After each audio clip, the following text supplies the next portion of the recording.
beforehand. You have to be actively engaged in military activities for you to be considered a legitimate target under international law. And so the entire Israeli strategy is to destroy an entire government, an entire governmental apparatus. Obviously, they failed at that. Gaza's civil defense system is intact.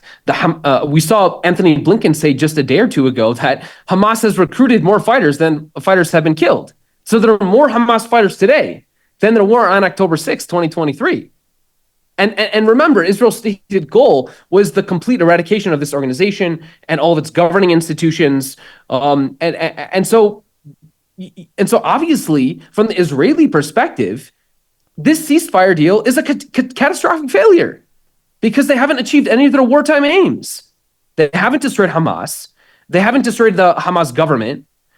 They've destroyed all of Gaza. They've slaughtered probably tens, if not hundreds of thousands of civilians. But they haven't actually achieved their aim, which is why I think this is a temporary pause in the fighting. And if you look at carefully at the text of the agreement, it doesn't. I mean, I'm even quoting now Reuters. Okay, excuse me, I'm quoting Al Jazeera, which states. Let me just pull up the exact quote. There was no. Okay, here's the exact quote.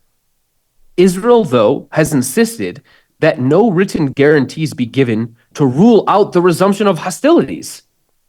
Right? So basically, of these three phases, I think we can be at least hopeful that the phase one will come to its conclusion. That is, the first 42 days of the agreement that will begin this Sunday will presumably go into effect this Sunday, and will presumably, I think, it is reasonable to assume that phase one will be completed, during which time Israel will get back some 33 hostages and captives and prisoners of war. Included in the 33 are female soldiers, who, by the way, are not hostages, they're prisoners of war. Why are they prisoners of war?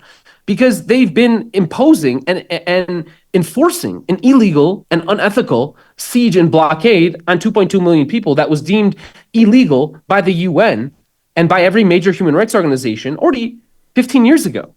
It's a siege and a blockade that has been inflicting a pain and suffering on all 2.2 million people in Gaza. And that's why they called it illegal, because it's collective punishment.